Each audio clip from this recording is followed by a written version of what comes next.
Olá, boa noite, seja bem-vindo ao nosso podcast, o nosso podcast Quebrando Tabus, um podcast voltado à informação, esclarecimento, prevenção e promoção de saúde. E hoje nós vamos falar de um tema muito importante para a nossa sociedade, que é do Setembro Amarelo. Vamos falar do Setembro Amarelo e também falar sobre suicídio, algo que precisa ser dito e falado na nossa sociedade, como o próprio tema como o próprio podcast diz, Quebrando Tabus. E quebrando tabus, mais uma vez nós vamos falar sobre suicídio. O suicídio não deveria ser um tabu na nossa sociedade, falar sobre esse assunto. Mas, infelizmente, ainda é um tabu na nossa sociedade em pleno século XXI. E por isso que nessa noite eu trouxe aqui profissionais da área para falar sobre isso, né? Os nossos profissionais. Quero agradecer a presença da doutora Gisele Jimenez, que é médica e pós-graduada em psiquiatria.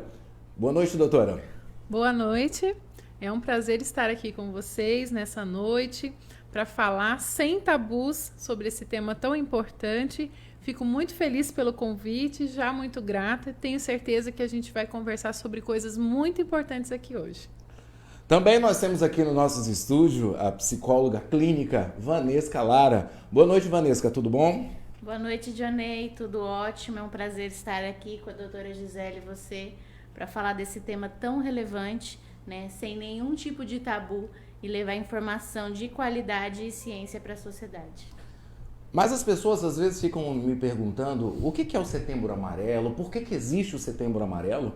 E muitas pessoas não sabem de onde veio, de onde surgiu, e é importante a gente falar um pouco sobre isso, falar de onde veio e como surgiu o Setembro Amarelo. O Setembro Amarelo ele começou em 1994 nos Estados Unidos. A história começa com Mike M. Talvez você nunca tenha ouvido falar de Mike M. Mas Mike era conhecido na sociedade como um menino alegre, ele sabia muito sobre mecânica, era um ótimo profissional na área da mecânica, era proativo na sua sociedade e ele, um determinado dia, resolveu comprar um Mustang. E ele comprou esse Mustang. E o Mustang da cor amarela. Então ele reformou todo esse Mustang, ele mexeu em mecânica, pintura, deixou zero bala esse Mustang. Porém, um dia, seus pais chegaram em casa e Mike tinha cometido suicídio. E isso foi difícil para os pais compreenderem toda a história, compreender quais os motivos que levaram. Os pais ficaram sem saber o que aconteceu, porque Mike não apresentava nenhum indício de que não estava feliz, que não estava bem. Era um jovem que todos gostavam. A sociedade ao qual ele vivia gostava muito dele. E ele simplesmente tirou a própria vida do dia para a noite sem uma explicação lógica. No dia do seu funeral, seus pais confeccionaram 500 cartões amarelos com uma seguinte frase: se precisar, peça ajuda. E aí esses cartões foram distribuídos no dia do seu velório e meses depois, esses cartões começaram a aparecer. Começaram a aparecer e pessoas buscando ajuda, falando, querendo ajuda. Isso é importante. Então, a partir daí, a campanha começou. Mas a campanha começou, o Setembro Amarelo, através de Mike. Então, em 2015, a CVV, Centro de Valorização da Vida, trouxe essa campanha para o Brasil, né, falando sobre a valorização da vida, como a vida é importante, como nós precisamos valorizar a vida, né? E é um tema que nós precisamos falar. Ainda eu vejo as pessoas com dificuldade de falar sobre suicídio. E é um tema que nós precisamos falar abertamente.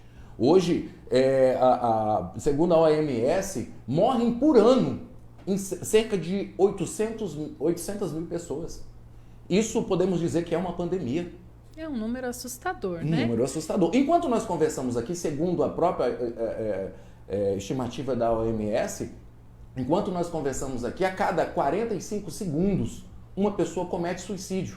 E no Brasil, estou dizendo do Brasil, a cada 45, 46 minutos, uma pessoa comete suicídio. Em média, entre 30 e 32 pessoas por dia cometem suicídio. E lembrando que a cada suicídio, são 25 tentativas, 25 pessoas tentaram o suicídio dentro a cada vida que cometeu suicídio. Então é um número muito alto e nós não podemos simplesmente tratar um assunto com banalidade, tratar como é frescura, né, é falta de Deus, né? Isso a gente precisa tratar de forma séria, com ciência, com consciência e com a ciência junto, trabalhando junto e mostrando para a sociedade a importância desse tema, né? E gostaria, doutora, que a senhora começasse aí a falar um pouco desse assunto.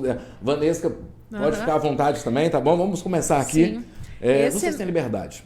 Esse número é um número que ele aparece em termos de evidência, né? Em termos de epidemiologia, e ele, por vezes, pode ser questionado, mas quando a gente conversa e vivencia a realidade do atendimento médico geral mesmo, em qualquer pronto atendimento, a gente percebe como isso é real, como isso não é algo que está só numérico ou está presente só em grandes cidades, em uma realidade muito distante de nós, né?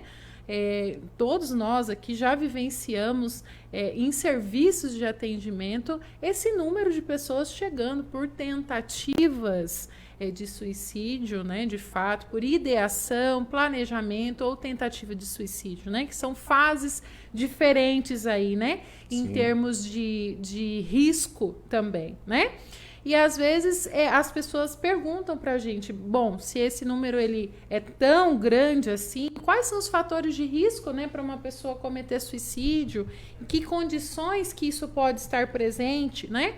Então a gente tem que citar primeiramente a presença, sim, de uma doença ou de um transtorno de saúde mental, tá? Então, às vezes, isso é muito distante, talvez, para alguém que esteja ouvindo. Mas o que são esses transtornos, né? São os transtornos do humor, como depressão, a bipolaridade, os transtornos de ansiedade, os transtornos psicóticos crônicos, como a esquizofrenia. Então, todas essas são condições que são fatores de risco para alterações importantes de humor e do senso de realidade que podem em algum momento motivar que a pessoa planeje ou de fato tente o suicídio, certo? A gente também pode elencar, por exemplo, o uso de substâncias, de drogas, né? Que também são entendidas, né, do ponto de vista de transtornos de saúde, como também um problema de saúde mental. O abuso de drogas, de substâncias, de um modo geral, como o álcool, estimulantes do sistema nervoso central, nos seus mais diversos tipos, também são fatores de risco. Pessoas com doenças crônicas, graves, que tenham recebido, né, talvez um diagnóstico muito difícil, né? Por ali um momento de tristeza, de desesperança, também são pessoas que têm fator de risco para tentativa, assim como pessoas que passaram por trauma, por violência, por agressão, né? Isso tanto agudamente quanto ao longo da vida, cronicamente. Pessoas que não têm suporte social, familiar, de amigos, né? Que tendem ali, às vezes, ao isolamento, não tem uma rede de apoio para a busca de ajuda. Também são pessoas que têm fator de risco. E a gente sabe, né, do ponto de vista de evidência, né, a gente até elenca o perfil, às vezes, do paciente, né, o paciente que mora sozinho, que é solteiro, que não tem família, que não tem filhos, é um paciente em condição de risco. A gente não deve generalizar isso fora de um contexto, né? Nem todo solteiro tem risco de suicídio, sim, né? Então, mas assim, dentro desse perfil de adoecimento, a gente sabe que essas são características que favorecem, né, que podem favorecer o aumento de risco de ideação, planejamento e de tentativa. Aqui você tocou num ponto muito interessante, né, Gisele, que é justamente essa falta de apoio social e familiar, né? Quando a gente fala aqui do solteiro, é por conta da falta, às vezes, do vínculo, né? De uma rede de apoio, de amigos, né? E sempre quando a gente está no consultório e a gente faz o processo psicoterápico, né?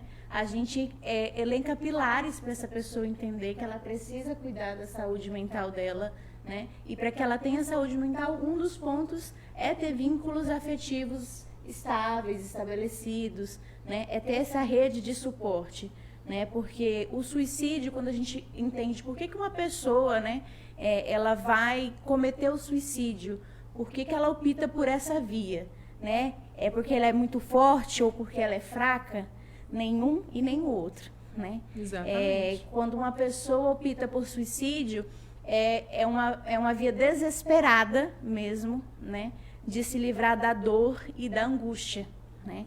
Então, muito comuns em situações de crises, de perdas, de términos de relacionamento, de qualquer situação que leve a pessoa ao seu extremo, né? E não, em muitos casos com transtornos, mas às vezes muito mais pela impulsividade da ação do momento, né? Então, isso é importante a gente falar, que é muito comum, às vezes até as pessoas agirem sem pensar para se livrar daquela angústia e daquela dor. Esse é o intuito principal, né, de quem tem essa atitude, né? E aí essa questão social e familiar é importante porque o principal sentimento ou crença que a gente trabalha na psicoterapia, principalmente na cognitivo-comportamental, que é a minha abordagem, são as crenças disfuncionais. E a crença de desamor, de não se sentir amado, de não se sentir amparado, de não ter com quem contar, é um fator, né, de alerta, é um fator de risco que merece atenção e que a gente trabalha isso em consultório, né? Então, existem também alguns outros sinais de alertas que a gente pode ficar ligado, né? Que é as expressões verbais. Sim. Né? A gente acredita muito, né, Dionei, que quem ameaça, a gente vê, né, que quem ameaça não faz. Né? Isso é um mito, isso não é verdade. Né? Se a pessoa está falando, porque quer chamar atenção. Sim, ela quer chamar atenção, mas é por socorro, não é para fazer bonito ou para, enfim, né, outra questão. É porque ela precisa de ajuda. Então, se alguém verbaliza, a gente precisa dar essa atenção. Né? E interessante o que vocês citaram, que falar sobre esse tema dentro da nossa sociedade, as pessoas não gostam muito. Né? Isso parece que é um bicho de outro mundo. Que dói aos ouvidos, né? Exatamente. Mas nós precisamos compreender que nós precisamos falar sobre esse assunto. Ainda é muito tabu, que eu já ouvi histórias assim assustadoras sobre uma pessoa que cometeu suicídio ou que tem algum transtorno mental. Existe o preconceito, Sim. que é importante a gente falar sobre isso, o preconceito à pessoa que tem transtornos mentais.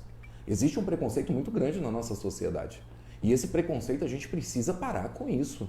Eu digo isso porque, assim, como o tema é quebrando tabu, a gente tem que falar a verdade, tem que trazer isso às claras, a nossa sociedade, falar para eles, olha, tá errado. A gente não pode tratar uma pessoa que tem um transtorno mental de qualquer maneira. Não é frescura, não é besteira. Isso é algo sério. A vida das pessoas é algo sério. Existe tanto preconceito, né? Só que um parênteses, né? Sim. Já que a gente está conversando tranquilo, Sim, sem sim. tabus. Existe tanto preconceito que quando nós, talvez vocês devem ter passado por isso também, mas por que você escolheu psicologia? Por que você vai trabalhar com saúde mental? Tanta coisa para se trabalhar na área médica, de saúde, por quê? Né? Então, tipo assim, você é uma pessoa tão legal, né? Por que você vai mexer com isso? Então, veja como o preconceito ele está enraizado, né, na nossa cultura, no nosso modo de enxergar as coisas, né? E sim, é difícil, né? Mas é tão relevante, tão necessário quanto. Eu quero fazer uma pergunta para as duas. Eu quero saber de vocês. Suicídio, transtornos mentais, é falta de Deus ou falta do que fazer? O que é, de fato? Esclarece isso para nós. Que vocês, a Vanessa como psicóloga, que a psicologia é uma ciência, né, vai falar um pouco sobre isso, se é frescura, é falta de Deus, precisa orar mais. E dentro da psiquiatria, o que a psiquiatria fala sobre isso? É frescura? É falta de Deus? Fale pra gente, fale para nós aqui isso, esclareça isso para o nosso público, se isso é ou não é. Esse é um outro grande tabu, né, que a gente enfrenta. E como a doutora vinha falando, né, o preconceito é o principal fator das pessoas não procurarem ajuda, porque elas não se sentem compreendidas. Então, como que elas vão falar de algo tão delicado se ela entende que ela não vai ser bem recebida? Né? E um dos fatores, esses 3 pontos que você falou, né? Falta de Deus, frescura, né? É tão comum na sociedade, nas famílias, né? Que as pessoas escutam isso dentro das suas próprias casas. E se fosse assim, nós não teríamos pessoas religiosas, né? Nomes famosos que hoje nós conhecemos, que chegaram a ter um adoecimento grave de saúde mental. Né? Então, não é falta de Deus. Né? A espiritualidade, mais para frente nós vamos ver isso, é um dos pilares que, se a pessoa tiver, ajuda nela na prevenção de saúde mental. Sobre né? isso depois eu quero pontuar, que eu acho isso muito interessante. A gente pode falar sobre isso, porque é muito legal, né, falar sobre isso, mas não é determinante, não quer dizer que a pessoa que adoeceu é porque não tem. E isso, Johnny, né, dentro do vínculo religioso, é algo que causa muito sofrimento.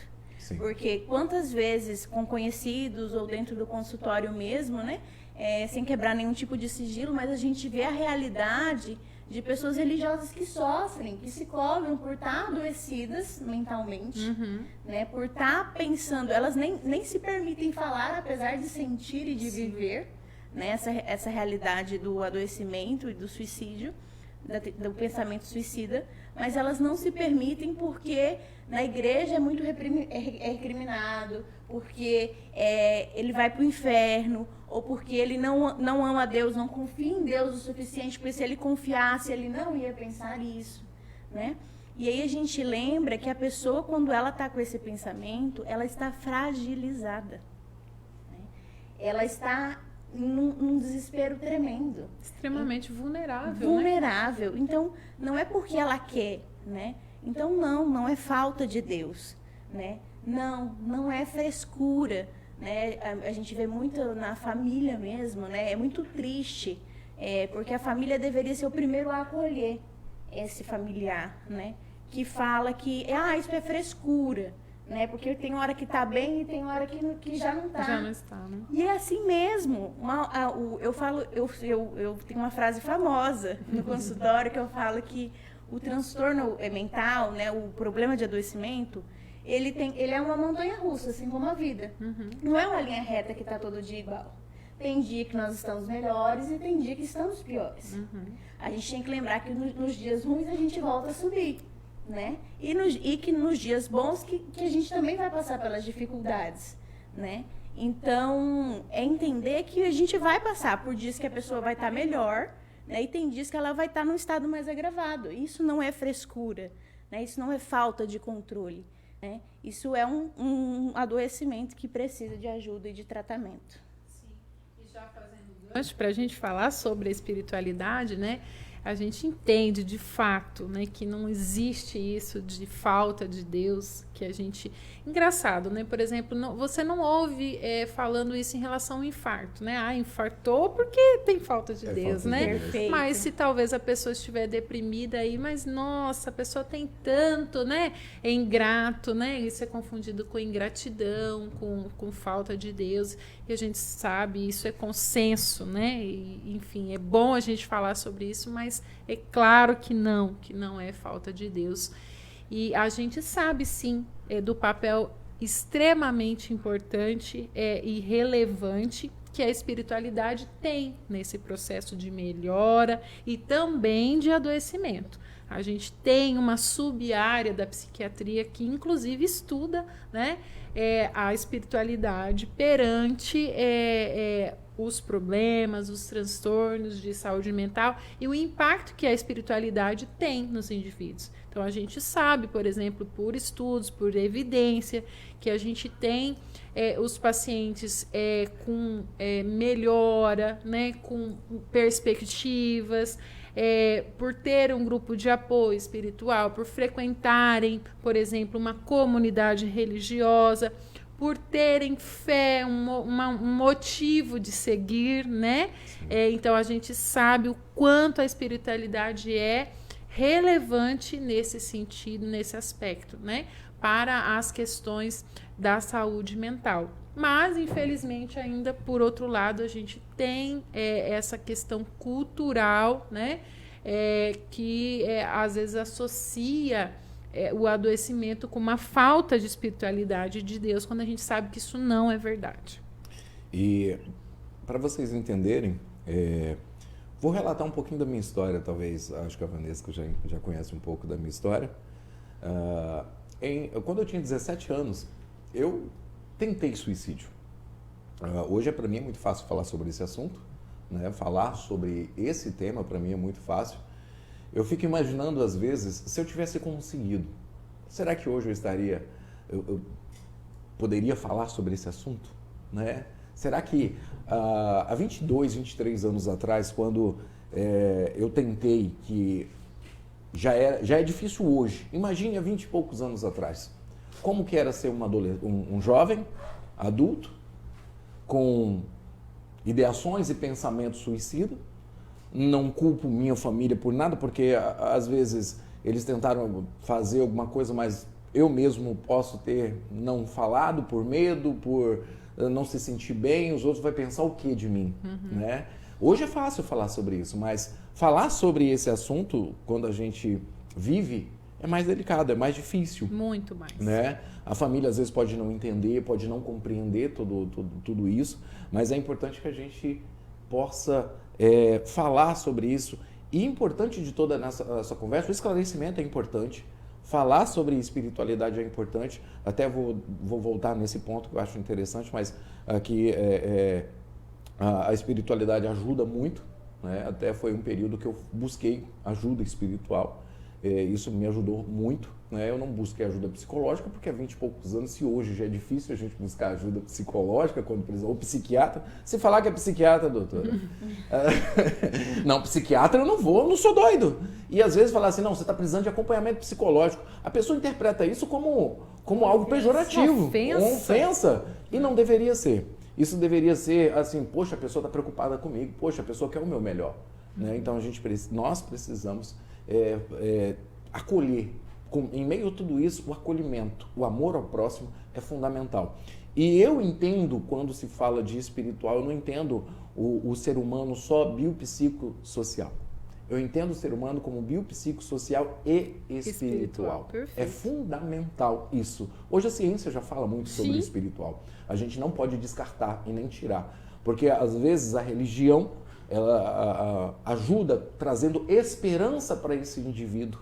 Né? Às vezes ele tem, vamos dizer assim, uma âncora que impede ele de cometer suicídio. A religião é uma delas, a família. Né? Então, assim, tudo isso é importante a gente falar sobre isso. A religião pode dar, primeiro que é aquela social, você vai, interage com os irmãos da igreja, com o da mesma fé, vamos dizer assim, e isso ajuda a pessoa a sair daquele marasmo, sair de casa, que às vezes quer do isolamento, que quer ficar somente dentro de casa, preso, e não faz nada, e ir em determinada igreja onde ele frequenta, um centro, independente qual é a religião, mas que ele tenha uma espiritualidade, isso é fundamental, isso vai ajudar muito.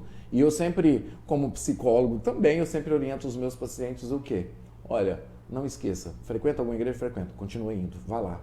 Se você tem um Deus, segue o seu Deus.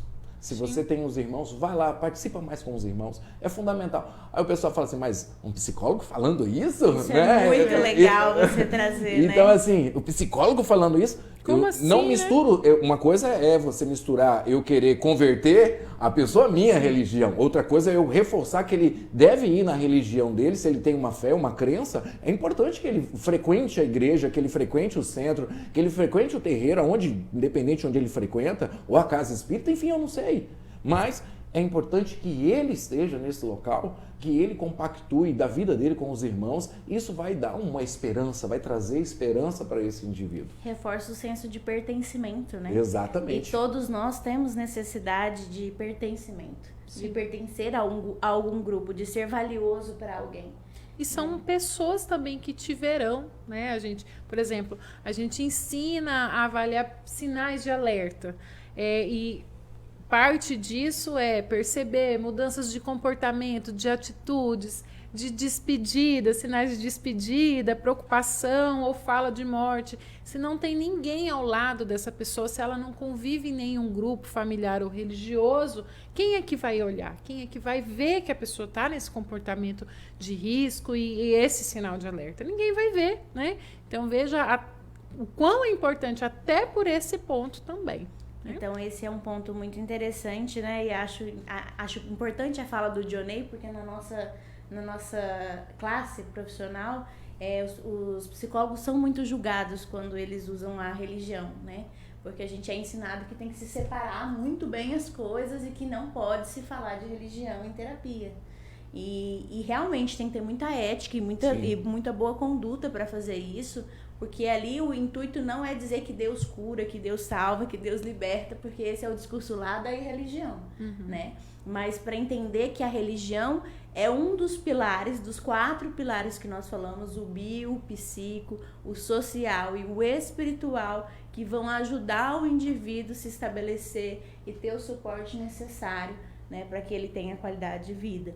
Né? Então a gente falou um pouquinho do social, né? De ter esse amparo, de ser acolhido pela família, de ter uma rede de apoio, de ter amigos, né? Muitas vezes um dos sinais, né, que a gente pode ficar de olho é justamente o isolamento. Sim. A pessoa, um dos transtornos que mais leva ao suicídio é o transtorno de depressão, né? E uma das características do transtorno é o isolamento, a tendência a deixar de fazer atividades que ele fazia antes, a deixar de ver amigos que ele via antes, né? Por quê? Porque ele não sente mais a mesma alegria, o mesmo gosto, né? Ele não tem mais aquela esperança, aquela felicidade, aquela realização pessoal. Então ele acaba se isolando, né? Das pessoas. E aí é o que eu explico para os pacientes. Você pode não querer, mas você precisa fazer isso por você, porque quanto mais você se isola, mais triste você se sente, mais sem energia você se sente, mais você reforça o transtorno. Quanto mais você participa de ambientes, né, religiosos, familiares, quanto mais vínculo social você tem, mais prazer você vai tendo e mais condições. Eu falo que é encher o potinho, né? Vai enchendo o potinho de coisas boas para que você tenha uma energia, né, restabelecida através dos contatos sociais e dos vínculos, e para que você possa aí estar tendo condições de reagir, né? Porque um outro fator é justamente a falta de energia. A pessoa não tem energia para levantar da cama, não tem energia para escovar os dentes, pentear o cabelo, fazer coisas que ela gostava de fazer antes, né? Sim. Então até o que ela gostava, ela já não gosta mais. Então, mas mesmo assim, ela precisa se esforçar em fazer, porque é isso que devolve a energia, né? Eu falo pra ela que às vezes para as pessoas, né? Que às vezes sair com um amigo, se for 5% melhor do que você estava quando estava em casa, já valeu a pena. Sim. Né? Porque muitas vezes eles comparam, mas não é como antes. Mas foi um pouquinho melhor?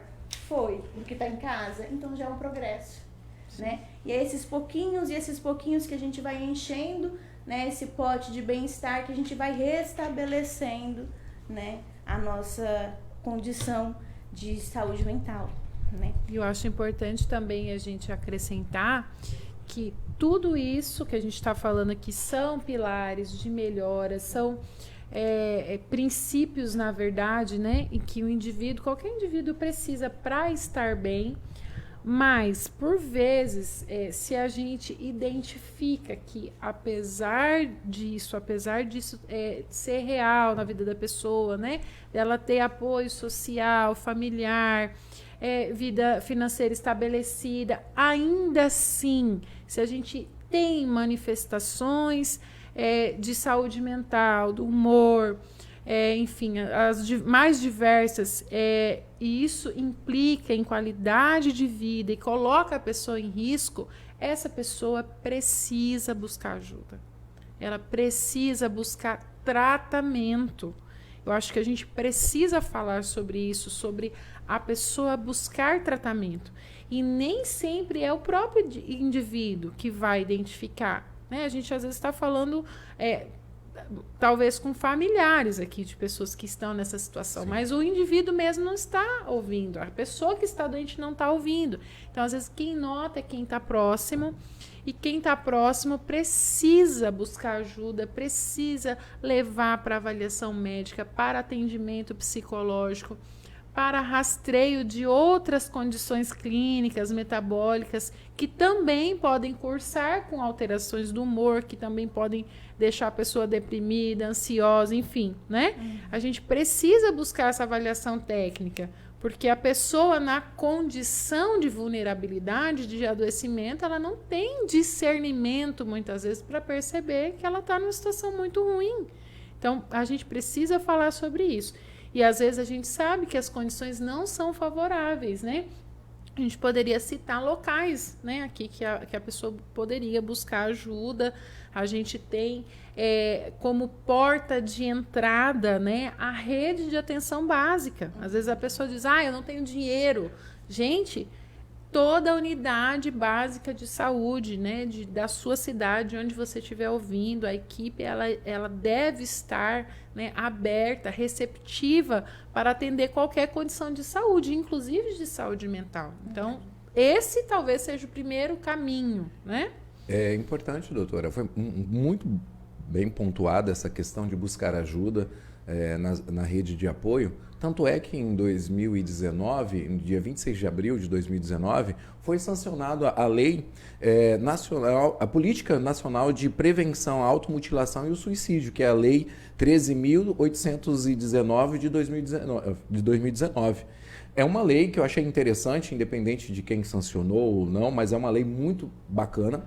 Eu estava ouvindo, na época, a ministra era a Damares, e o mais interessante que ela trouxe, porque hoje nós não temos, por exemplo, nenhum dos dados de automutilação, que também nós quase não falamos sobre isso, né? Que também está, um dos fatores, quando começa a automutilação, já é um sinal que a pessoa está com pensamentos e ideações suicidas, né?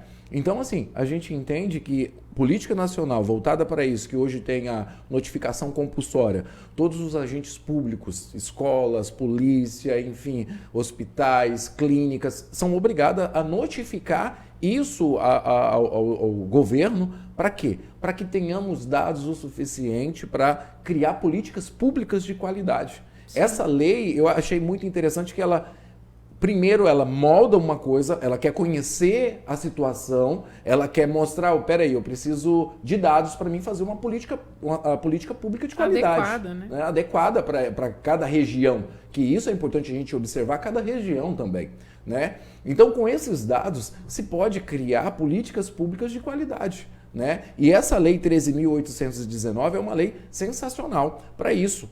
Porque daqui a uns dias nós temos o quê? Nós temos dados o suficiente para começar a ter políticas públicas de qualidade e os agentes públicos estarem capacitados ao nível de poder ajudar muito mais do que eles ajudam hoje. Sim. Né? Então, são leis, políticas públicas que precisam ser faladas, e um dos principais, eu vou citar alguns tópicos dela aqui que eu achei muito interessante, que olha, diz assim, a Lei 13.819 institui a adoção de uma política nacional como estratégia permanente e tem como principal objetivo promover saúde mental, prevenir a violência autoprovocada, que seria a automutilação, né? Controlar os fatores determinantes e condicionantes de saúde mental, que hoje no Brasil se tem de tudo muito, mas quase não se fala de saúde mental, né? Garantir o acesso à atenção psicossocial das pessoas em sofrimento psíquico agudo ou crônico,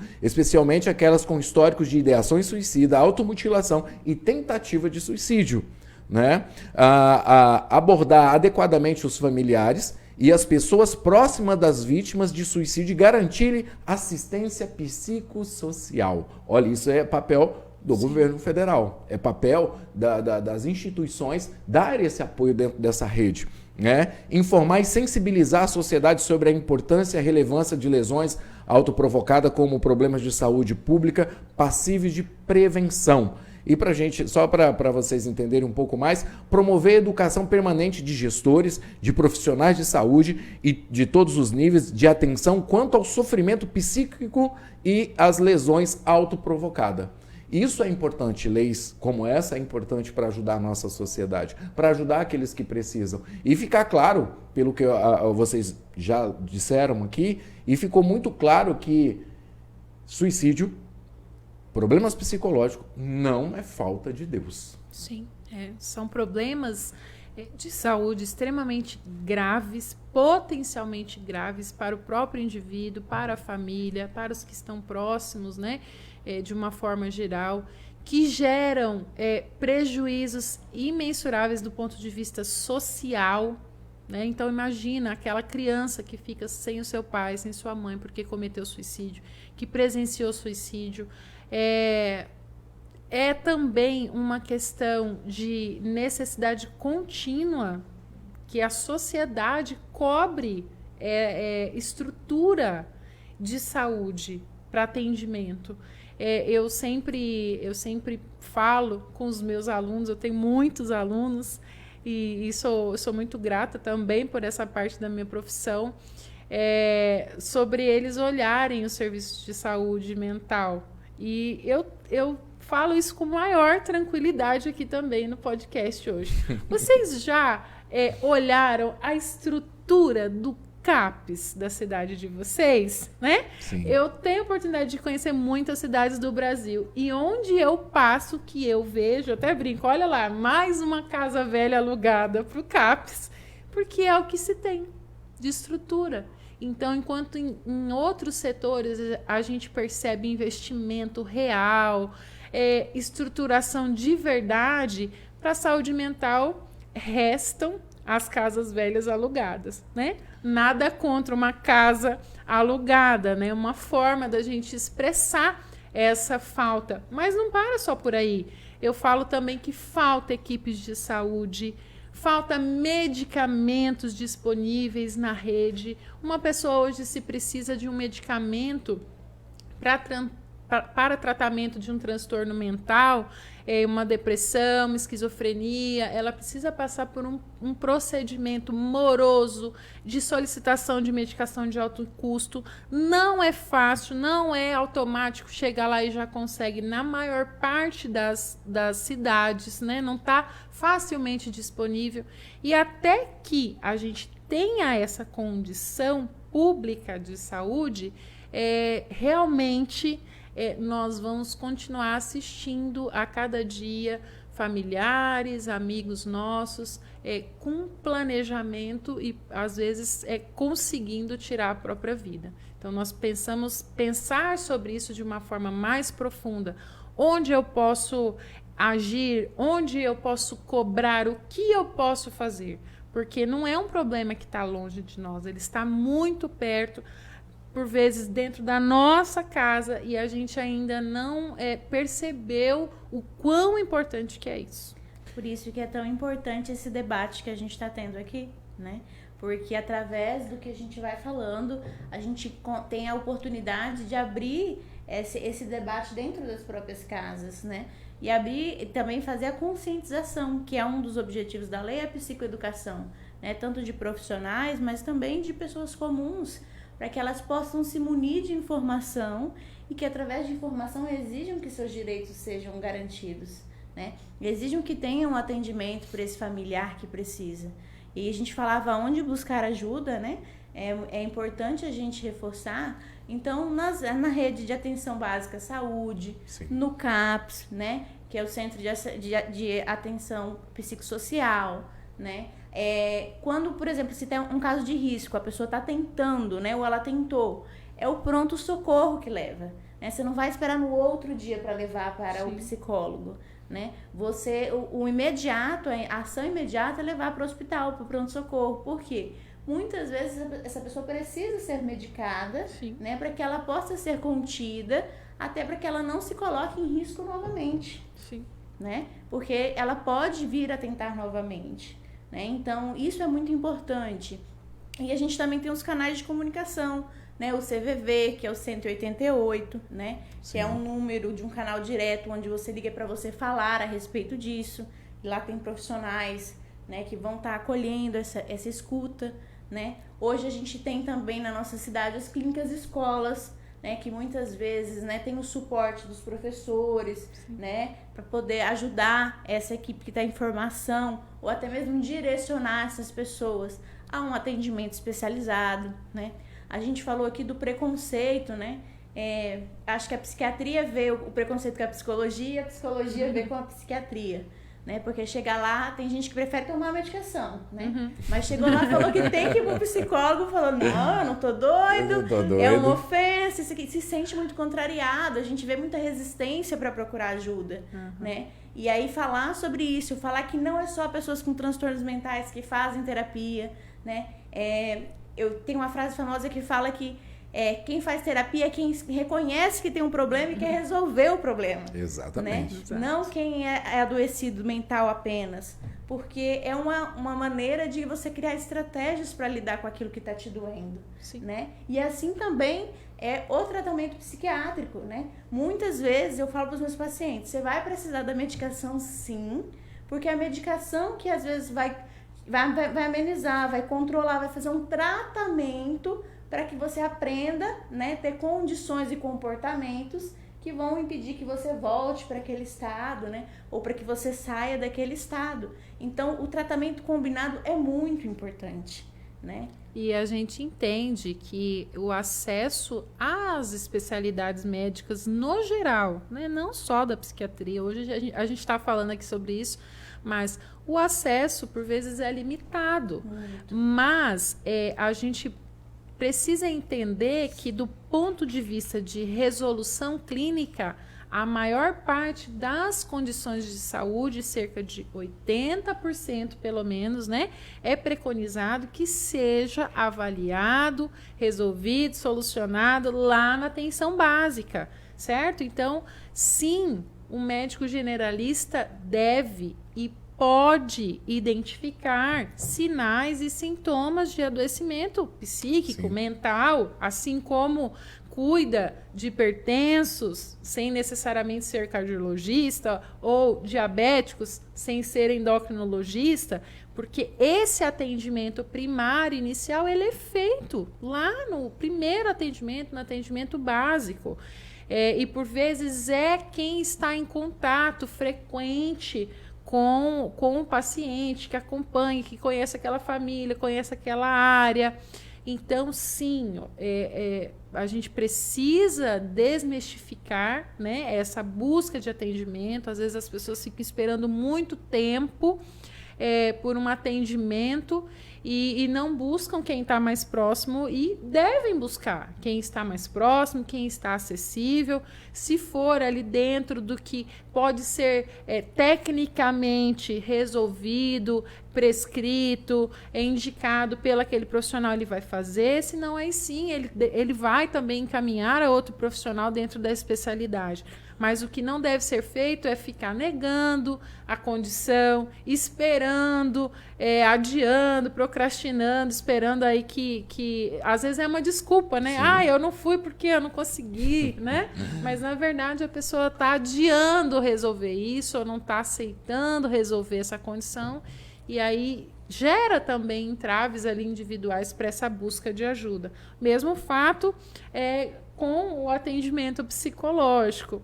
Fica adiando, procrastinando, tem medo de atendimento psicológico, sabotando as sessões.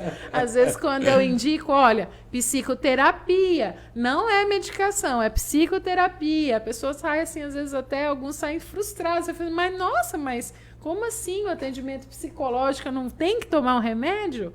E a gente sabe que em muitas condições a medicação ela não é necessária. O acompanhamento psicológico é o que é fundamental.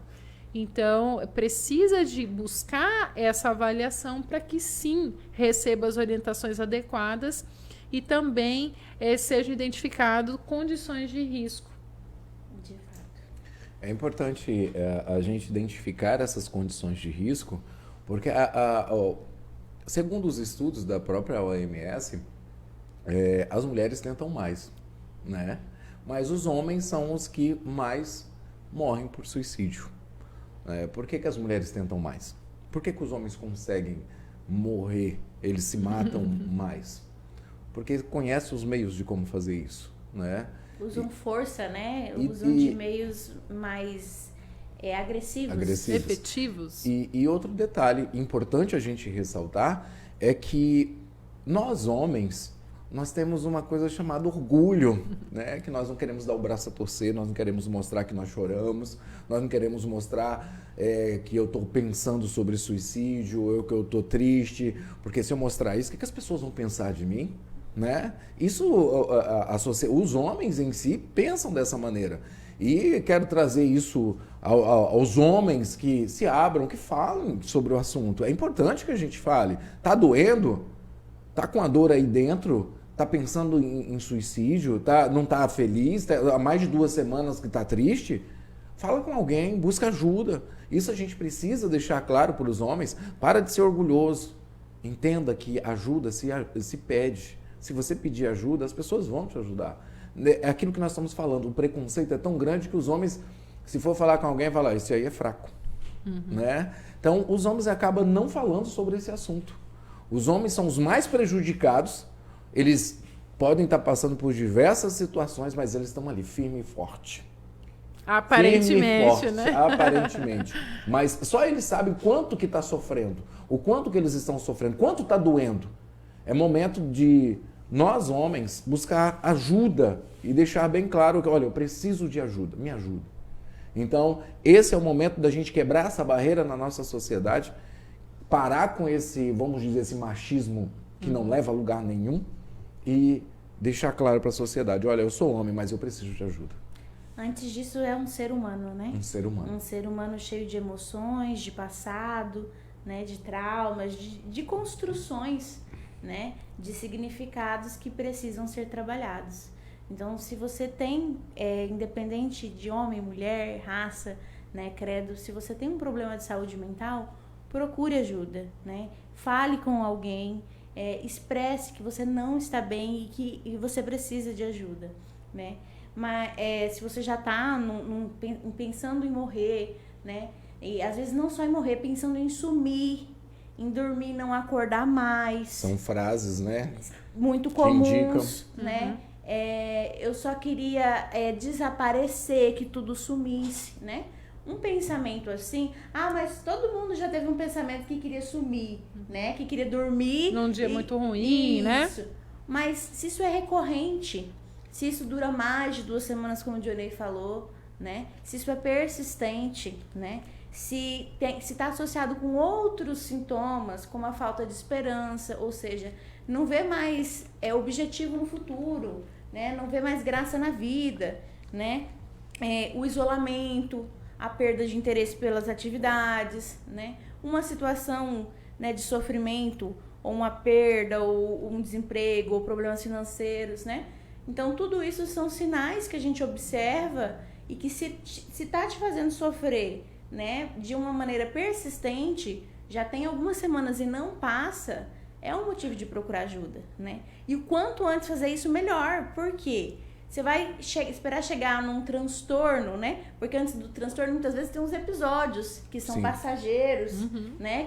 Que são mais fáceis de ser manipulados e tratados, né? Então, não espere chegar em uma situação grave para pedir socorro, né? Se já tá lá, peça. Mas se você puder perceber isso antes, né? E falar com alguém, né? E se permitir ser vulnerável para tratar isso, você tem muito a ganhar, né? Porque você consegue ajuda. E com ajuda a gente encontra meios. Existem meios, né? De ter uma vida com mais qualidade, de ter uma vida mais equilibrada, de, como eu falei, entender, né, os processos, os sobes e desces, né, com um olhar mais assertivo, mais positivo, né, e aprender estratégias para diminuir toda essa dor, todo esse conflito, né, e se restabelecer emocionalmente. Então é muito importante estar atento e estar buscando ajuda. Uma das coisas que eu percebo às vezes, até tem um pacto da mídia em si, junto com a OMS, que é não divulgar o suicídio. O suicídio não é notícia, eles só informam. Não fala como, nem onde. Isso é um pacto entre a mídia e a OMS. Mas por que esse pacto?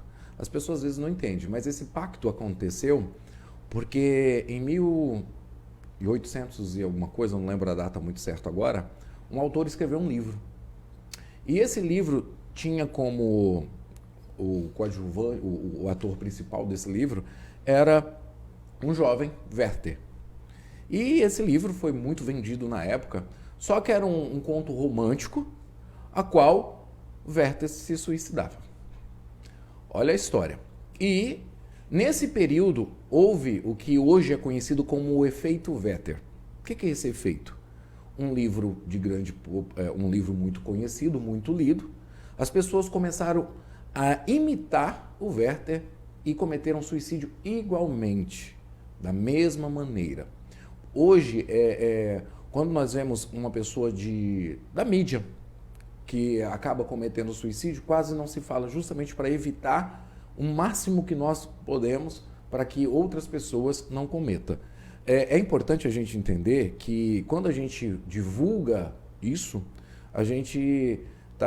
nós estamos ali acionando gatilhos para que outras pessoas, e dê coragem a outras pessoas de cometer. E às vezes os jornais locais, às vezes a mídia não presta. Sem saber, né? Não conhecem Às isso. vezes até a população, né? Que hoje todo mundo tem um smartphone na mão, todo mundo quer noticiar a notícia, né? Só para fazer um adendo, você está falando da exposição de meios e de detalhes, né? Sim, sim. Então, a gente não expõe os meios e nem o detalhe. Não se expõe cartas, não se expõe como foi, justamente para não fazer esse efeito, né, que é motivar ou efeito cascata. Isso, incentivar, né? Mas falar, como nós estamos falando hoje, conscientizar é necessário e fundamental, né? Então, realmente tem que se ter muita ética, muita consciência, né? Então, a população que está ouvindo também ficar atenta a não fotografar, a não divulgar, a não ficar repassando, né? Porque tudo isso são gatilhos que vão despertar em alguma pessoa que está em sofrimento, né? E que vai piorar o problema em vez de ajudar. Então, se você quer ajudar, acolha, escute um amigo, incentive ele a procurar ajuda, não recrimine, não ridicularize, né? Assim você realmente vai estar fazendo a diferença. É fundamental isso, acolhimento. Esse acolhimento pode ser feito por qualquer um. Qualquer um. Às vezes, mas eu não sei o que falar, não precisa, só abraça a pessoa e fala assim, o que eu vou te levar, vou te encaminhar para um psicólogo, vamos no hospital, vamos num centro de psicossocial, o que eu posso fazer para te ajudar nesse sentido? Às vezes a pessoa quer ter palavras bonitas para falar, não precisa. A única coisa que você precisa é dizer assim, olha, quer precisando de um ombro? Aqui, pode chorar. Tá precisando de um abraço? Vem cá, vou te dar um abraço. Mas eu não vou te dar só o abraço. Agora nós vamos buscar ajuda. Perfeito. Agora nós vamos atrás de profissionais qualificados para que nós venhamos vencer junto a essa batalha. É assim que tem que ser, lá no seu trabalho, na sua igreja, no seu momento de lazer, independente de onde você esteja. Nós precisamos ter esse acolhimento. O amor ao próximo é acolher. As pessoas, às vezes, ficam numa situação por não saber o que fazer, como se portar. Às vezes, existem vários comportamentos, né? Às vezes, o comportamento de esquiva, né? Então, percebe a situação. E isso eu estou falando mesmo dentro dos serviços de saúde, tá? Que deveriam ser serviços treinados para receber essas situações. Então, de esquiva. Outros também de igual desespero, porque às vezes aquela situação de alguma forma mexe com aqueles indivíduos. A gente tem que lembrar que ali tem seres humanos, né? De igual forma, também vulneráveis. Então isso pode acontecer. E outros também que às vezes por desconhecimento, na forma que acolhem, acabam de certa forma piorando a situação. porque emitem, na forma que conversam, julgamentos ou questionamentos. Então, eu já vi, por exemplo, pessoas falando ali com moças, por exemplo, mas por que você fez isso? Você é tão jovem, tão bonita, Deus te ama, tem tudo, por que você chegou a isso? Então, veja que ali você pode estar piorando muito a condição psicopatológica, tá? Você não sabe se justamente por ser bonita em algum momento expôs ela a alguma situação traumática, de violência. Você não sabe o que aconteceu para aquela pessoa chegasse ali. Então, na dúvida, se você não souber o que falar, não fale, né? De novo, quebrando. Abrace. Peça se você pode abraçar a pessoa, ofereça o seu abraço. E encaminhe aquela pessoa, leve, acompanhe, né, para um local ali tranquilo em que ela possa ser, de fato, profissionalmente assistida. Perfeito. Eu queria fazer uma outra pergunta a vocês duas. Violência sexual pode levar ao suicídio? Ou um bullying, por exemplo? Vamos dizer que pessoas que ainda é um preconceito na nossa sociedade, as pessoas por ter uma orientação sexual diferente das convencionais, vamos dizer assim, por ser Sim. homossexuais, transgêneros, enfim. Isso pode ser fatores que podem levar ao suicídio? Com certeza, são fatores, inclusive a gente sabe, né, que dentre a população homossexual, a gente sabe que existe muita violência, que existe muito preconceito, muito trauma. Então, é muito comum isso ser reportado em consultório. Violência verbal, violência física, por uma questão de gênero, de identidade de gênero, ou de orientação sexual, enfim, né? Nas suas mais diversas formas, essas pessoas, ao longo da sua vida, sofrem bullying, preconceito, existem transtornos de adaptação, de trabalho, às vezes desde a escola, desde pequenininhos, né?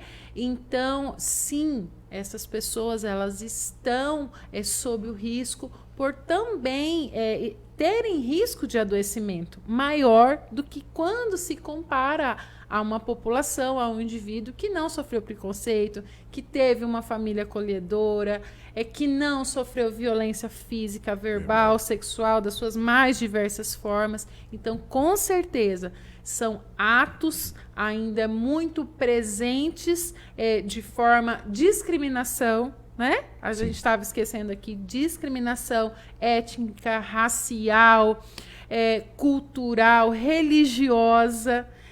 Então, tudo isso sim coloca a pessoa em maior risco de adoecimento psíquico e com isso também existe um maior risco de ideação, planejamento ou tentativa propriamente dita de suicídio. A psicologia vê isso da mesma maneira? Com certeza, né? São os traumas, né? E as vulnerabilidades, né? São pessoas que estão mais vulneráveis justamente pela falta de apoio, muitas vezes, né? E as violências domésticas, as violências sexuais também são um ponto, porque a mulher ou o homem, né, que foi violentado, homens também são violentados sexualmente, isso é importante se dizer, né? Posso um adendo? Deixando claro aqui que a minha tentativa de suicídio, porque na minha infância eu sofri violência sexual dos 5 aos 7 anos. E isso para mim foi um peso muito grande durante anos, que chegou ao ponto onde eu achei que... Porque eu me sentia nojento, eu me sentia fora da minha caixinha, onde eu estava nunca estava bom. E aí foi onde eu quis dar fim, né? Mas graças a Deus não consegui, né? Mas um dos fatores, aliás, o fator desencadeante foi a violência sexual que eu sofri na infância. Hoje é fácil falar, né? Mas com certeza já não foi, né? Só eu sei a dor. Sim. Quem sofre violência sexual, só eles sabem a dor que eles têm. A dor física passa, mas existe uma que não passa, a não ser que você busque ajuda. A não ser que você vai atrás de um psicólogo, a não ser que você tenha uma rede de suporte, a não ser que você vá fazer um acompanhamento psicológico e psiquiátrico, porque há momentos que precisam, né? Porque assim, são fatores que são fatores determinantes e faz com que a vida da pessoa não seja mais a mesma. Eu perdi minha infância, então às vezes eu brinco demais, as pessoas falam, você não teve infância? Aí eu viro para ele assim, não tive. Porque a infância é tirada, né? E era só um adendo mesmo.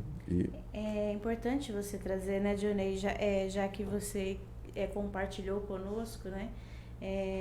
Porque muitas pessoas às vezes passam por isso, né? E ver você falando assim tão abertamente mostra que elas também podem falar, Sim. né? E que há pessoas que vão entender, que não vão julgar, que vão acolher, que vão ajudar, né? Então, isso é muito importante, porque abre espaço para que outras pessoas entendam que há espaço para fala, né? Às vezes eu estou atendendo e meus pacientes começam a relatar. E aí eu começo a falar, olha, acontece assim, às vezes eles começam a falar e param, porque ficam com aquele medo, será que ele vai me acolher? Ou será que ele vai me menosprezar, como a maioria faz? Como é que vai ser? Me julgar? E aí quando eu começo a falar, não, olha, é assim, aí ele vai às vezes só balança a cabeça e chorando, né? E às vezes eu falo assim, eu estou falando isso com você não é porque eu sou psicólogo. Tudo bem, eu sou psicólogo, mas eu não estou falando isso porque eu sou psicólogo. Eu estou falando isso porque eu vivi isso que você está enfrentando. Eu sei como que é. Eu sei como que é você acordar à noite desesperado, chorando, sem saber o que fazer. Eu sei o que é você se sentir uma pessoa nojenta, uma pessoa que parece que é diferente dos outros, não de maneira boa, mas muito pejorativa, né? E quando eu começo a falar isso, eu vejo que parece que os olhinhos começam a brilhar, parece assim, poxa, tem esperança.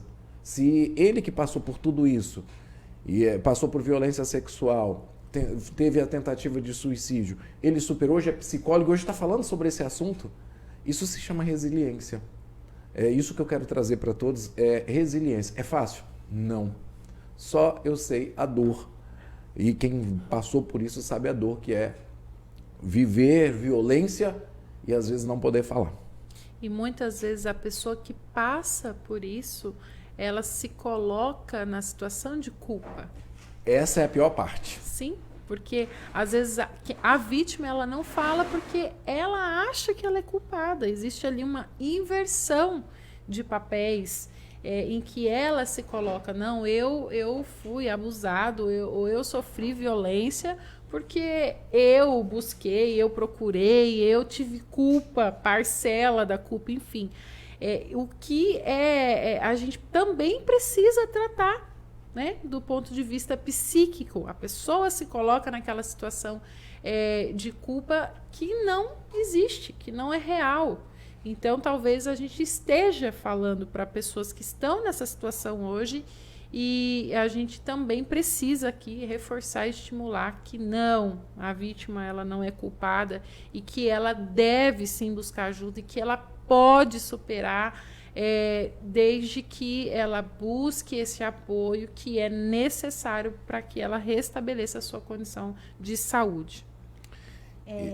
Eu queria apenas complementar. Vamos pensar, Dionei, que se você tivesse desistido, né? Se você tivesse tirado sua vida. A gente sabe, né? Tem alguns comentários aqui, né? E tem uma pessoa que... Quer trazer isso depois? Que fala, né? Que perdeu um familiar, né? Para o suicídio.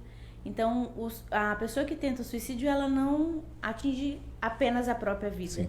Né? Ela atinge pelo menos 10 outras pessoas que fazem parte do ciclo social dela, né?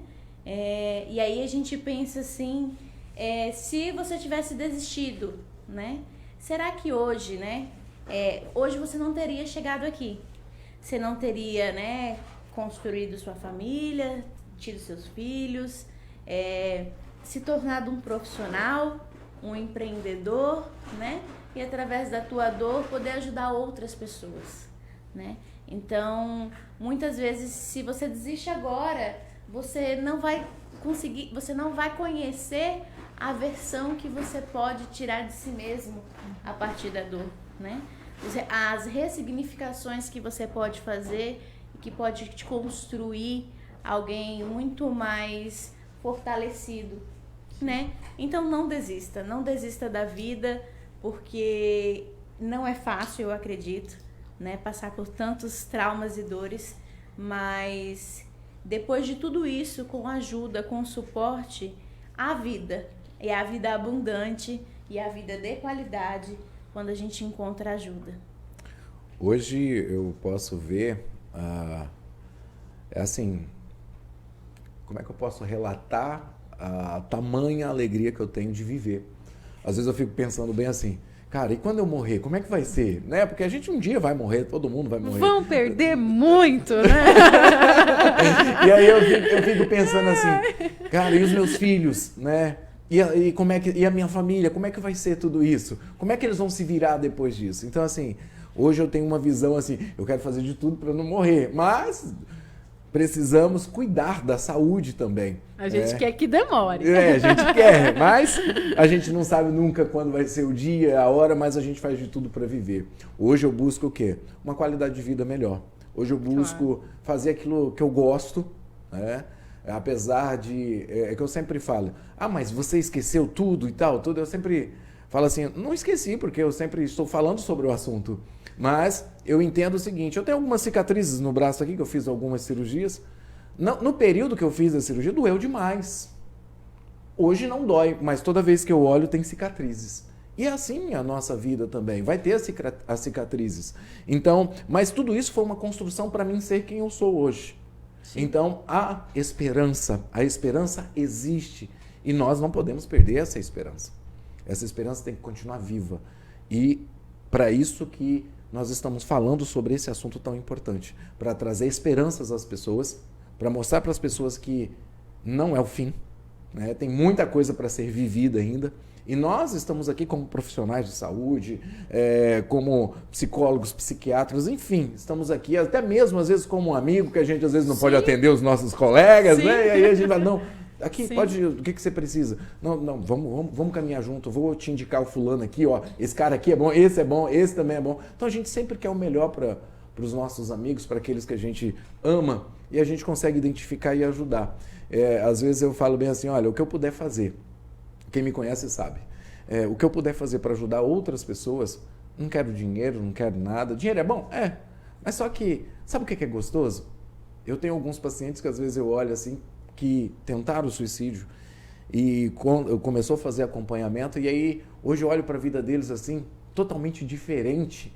Aquele orgulho de você olhar para você e falar, cara, que maravilha, que gostoso você ver a transformação que através de uma psicoterapia você conseguiu fazer na vida da pessoa. E a pessoa é grata. Às vezes eu tenho pacientes antigos, logo quando eu comecei, quando chega datas comemorativas, eles me mandam mensagem, ele fala bem assim, doutor, passei só para te dizer parabéns pelo seu trabalho, que maravilha, nós estamos aqui muito felizes por você, está crescendo, olha, continue sendo essa pessoa para ajudar outros.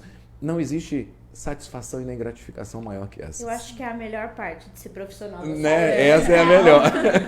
É ver seu paciente evoluindo e ver ele melhorando e ver ele colocando em prática tudo que ele aprendeu no processo, né?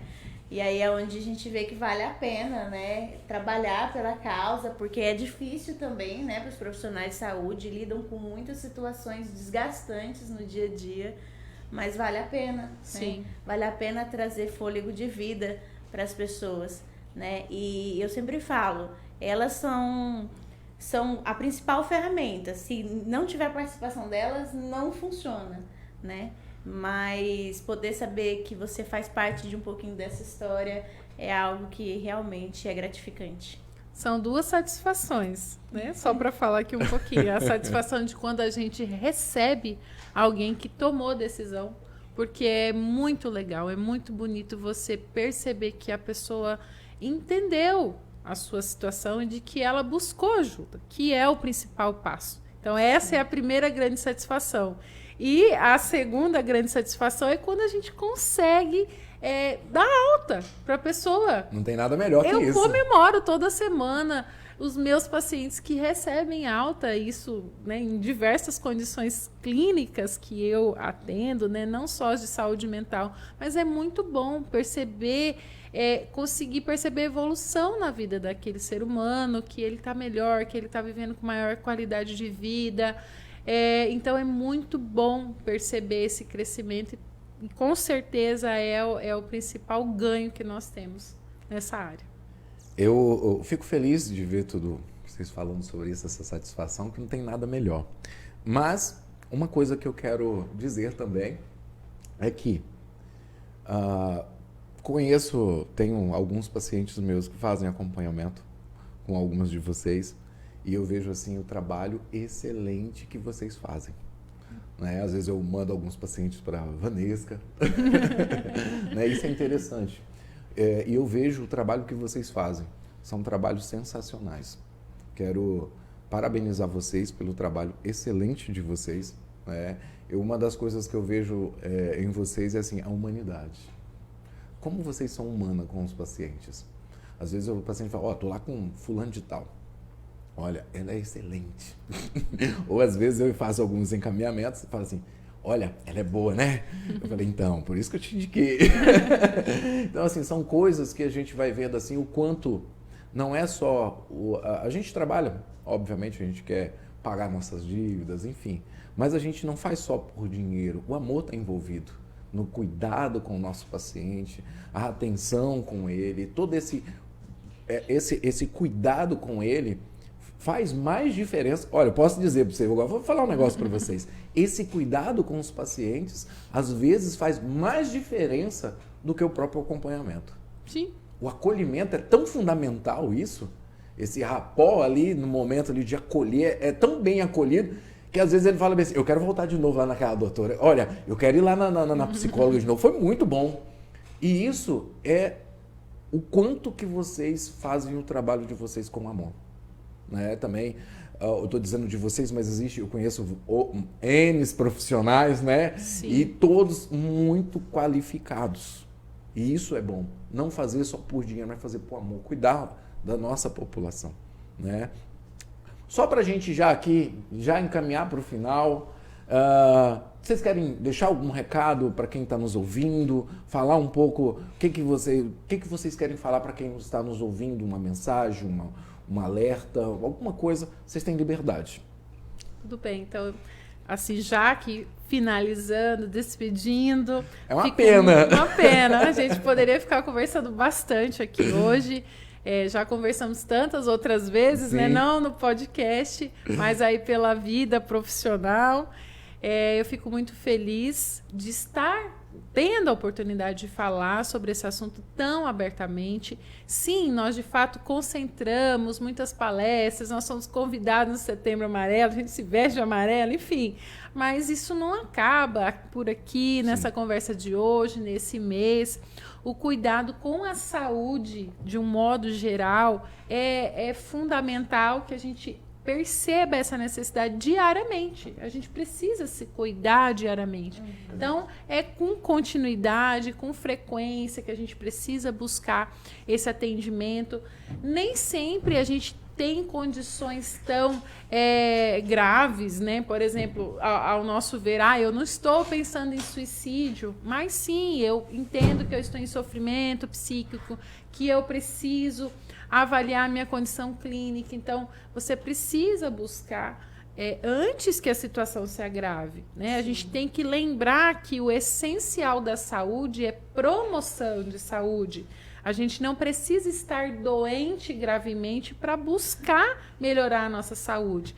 Então, tanto nas estratégias aí, não farmacológicas, de mudança de estilo de vida, a gente precisa caprichar. Então, ter uma boa alimentação, praticar atividade física e sim, se a gente tiver uma indicação formal de tratamento, aderir a esse tratamento. Não burlar sessões de psicoterapia, ir às consultas médicas, voltar nos retornos, tomar as medicações, tirar as dúvidas com o teu médico de confiança sobre as medicações, segurança, riscos, benefícios. Tudo isso, né, vai te proporcionar uma segurança de estar bem de saúde, e isso é o que é mais importante. Então, não só hoje, não só no Setembro Amarelo, mas é um compromisso e uma dedicação que a gente tem que ter sempre. Agradeço a oportunidade, fiquei muito feliz de conversar aqui com vocês hoje. Obrigado, doutora. Realmente, a doutora falou, né? Acho que essa parte de informação é muito importante, né? Então, se você tem dúvidas, se você tem medo, né? Busque informação, busque um profissional da sua confiança e converse sobre esse medo. Às vezes não vai no psiquiatra porque eu não quero medicar, porque ele vai me deixar dopada. Vai lá conversar com um profissional de saúde mental, né? O médico da saúde mental, porque às vezes, como a doutora mesmo disse, ela não passa a medicação logo de cara, né? Às vezes não é necessário. Mas se for necessário, que faça o acompanhamento, que faça o tratamento, que não retire a medicação sozinho, né? Por favor, os danos são muito maiores, né? A regressão. Sim. Que faça o acompanhamento da psicoterapia, né? Procure ajuda. Eu falo, estar sentado do lado daí, que no caso hoje eu estou aqui, né? Do lado do paciente não é fácil. Né? É difícil você se abrir, você confiar, você decidir buscar essa ajuda, mas é necessário, né? Vai te trazer muitos mais benefícios. Então, procure ajuda, fale com pessoas. É muito importante a gente falar que o nosso trabalho é estritamente sigiloso, né? Nós não comentamos com terceiros, nós não divulgamos nomes de pacientes, né? A gente não fala sobre casos específicos que possam identificar pessoas, né? Justamente para que você não seja exposto, para que você tenha a garantia de poder falar o que você precisa e receber a ajuda que precisa. Então, nosso trabalho é muito sério, precisa ser sério, né? E vocês podem confiar em buscar, porque tem resultados, certo? Então, se você conhece alguém que está passando por um adoecimento, ofereça ajuda, né? Às vezes, só a sua escuta é fundamental e o acolhimento, mas ajude essa pessoa a chegar até o profissional, né? Porque é ali que realmente, ou na atenção básica, ou na rede privada, né? Mas é ali que a pessoa realmente vai ter a ajuda que ela precisa para ela melhorar, né? E não, como a doutora disse, a gente já tinha dito antes, não precisa esperar chegar a um agravamento, né, muito sério para que você procure ajuda o quanto antes você perceber que você não está bem, que você não está no seu estado normal, que você não está legal, você procurar ajuda melhor para o seu tratamento, para o seu prognóstico, né? Então é muito importante. E eu acho que a palavra que fica hoje é o acolhimento, né? Por que existe um mês, né? E como a doutora falou, não é só um mês, mas é sempre. Porque a gente tem que tirar um tempo, né? Lá da nossa rotina, da nossa vida, para conscientizar, para levar informação, para abrir, né, esse canal, essa oportunidade para as pessoas também falarem sobre isso e serem acolhidas através disso. Então, se você pode fazer alguma coisa, não julgue, acolha. Que maravilha. Como é bom ouvir isso de vocês. Tem alguns comentários aqui, eu até vou trazer alguns e agradecer a participação de algumas pessoas. Tem aqui o Freitas, quero mandar um abraço para o Freitas, ele só disse parabéns. Né?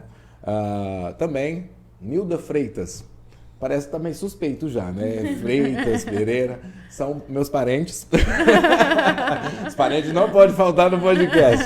Né? Um abraço para a tia Nilda, está aqui também dizendo parabéns. Tem um aqui, Vanesca, que é suspeita em dizer aqui. Vou ler só a mensagem que ela colocou. Ela colocou assim: brilhem sempre, show de talentos para o tema tão relevante. Olha aí. Socorro Magalhães. Né? Socorro, conheço a Socorro desde 2013. Era coordenadora do curso de psicologia. Hoje a gente faz algumas parcerias lá na Unesc, né? Quero agradecer ela por nos apoiar. Ela é puxa-saco da Vanesca, tá? Ela rasga uma seda para essa Vanesca que eu vou falar para você. Mas é assim, uma pessoa fora da curva. A Socorro é uma pessoa fora da curva, né? Quero agradecer todo o apoio que ela tem nos dado, né? E colocando eu e a Vanesca para dar palestra num monte de lugar, ela liga para mim, manda mensagem no sábado, Johnny, desculpa o horário, mas ó, eu queria que você visse com a Vanesca, ela não esquece da Vanesca, vê você e a Vanesca vai dar palestra em tal lugar. Então assim, é uma pessoa fora da curva mesmo. Quero agradecer a Socorro, ela é professora, né? E é técnica da Clínica Escola da Unesc. E também agradecer a reitora Rosângela, né, que é a reitora da Uninasal, tanto da Unesc quanto da FACIMED, também tem nos apoiado. Semana retrasada eu estive com ela, nos deu o maior apoio nessa campanha. Também quero agradecer o pessoal do segundo período de Direito da Unesc, né, num projeto da professora Melina. Tem um projeto maravilhoso do Setembro Amarelo, né, e nós estamos trabalhando nisso, né. Um abraço a todos vocês. Também o José Paulo, parabéns pela live, por abordar um assunto tão importante, que normalmente é pouco tratado, sobre o tema pelas famílias. Marli Amorim, parabéns, belíssima, é necessária informações. Noeli Maria Andres, relata a história. Noeli, se você depois quiser falar sobre o assunto, você pode nos procurar, pode chamar a gente no PV, a gente vai conversando, a gente, se precisar, a gente dá um suporte, nós estamos aqui para isso, tá bom? Também aqui, Marli Ramos, parabéns, muito bom. E aqui para finalizar, Maria Jimenez. Suspeita, hein? Essa é suspeita. Tá aqui também, parabéns, né? Quero agradecer a todos que participaram. Mami, beijo! Aí, ó, é a mãe, né? Esse povo tem que de mandar família é suspeito, né? Você vai vendo aí, você vê os nomes tudo igual. Aí fala assim, é suspeito. Né? Mas nós queremos agradecer, principalmente vocês, por ter tirado tempo na agenda de vocês, que não é tão fácil assim, mas para estarem aqui. Muito obrigado, doutora. Que Deus continue abençoando muito. Amém. E prosperando muito no seu trabalho. Amém. E continue fazendo esse trabalho maravilhoso. Vanesca, que tá comigo aí já tem quanto tempo? Mais de 2 anos. Mais de 2 anos trabalhando junto, né? Quero agradecer a Vanesca por ser essa excelente profissional também. Continue sendo sempre essa pessoa maravilhosa. Parabéns, sucesso sempre, né? E agora, daqui uns dias, você vai se afastar por um bom motivo, né? Tá toda risonha aí, né? E assim, e também agradecer ao seu esposo, porque ele, né, atura quando a gente precisa fazer alguma coisa. Ele tá, ei, Vanessa, daí, tá, pega a chave ali, corre ali, né? Então, assim, tá sempre assim. Quero agradecer vocês, a família de vocês, que Deus possa abençoar grandemente, né? Amém. E nós vamos também, futuramente, não pense que acabou por aqui, não. Nós vamos retomar alguns assuntos e vocês vão aparecer novamente. Sim, né? Com certeza. Quero agradecer a todos que nos acompanharam, né? Também quero agradecer ao nosso técnico, Josimar Santos. Valeu, um abraço, tá dando suporte aí pra gente. Nós ficamos gratos pelo seu trabalho, que é sensacional, né? Amigo de longas datas também, né? E quero agradecer a todos que nos acompanharam. Fica aí a mensagem da doutora Gisele, a mensagem da Vanesca, a todos que, se tiver alguma coisa, busque ajuda. Nós estamos aqui para isso. Pode discar o 188 da CVV. Eu liguei lá para saber se realmente funciona. E funciona. Então, se você está precisando de ajuda, busque. E aí, você pode ligar, você pode falar com um amigo, ir no CAPS, ter assistência psicossocial. Tudo isso é possível, mas busque ajuda. Não fique sofrendo aí, não. Venha, busque ajuda, ligue, fale com alguém sobre o assunto. Se tem vergonha, vê um amigo próximo e fala assim, me ajuda, eu preciso de ajuda. E aí, acredito eu que nós precisamos ter esse acolhimento com todas as pessoas, independente de cor, raça, religião, enfim, ideologias, nós não podemos ter essas divisões. É um assunto sério que precisa ser tratado com seriedade e precisamos amar todos da mesma maneira que nós nos amamos e trazer coisas boas para todos. Muito obrigado, um forte abraço a todos e fique com Deus até o nosso podcast, até o nosso próximo podcast.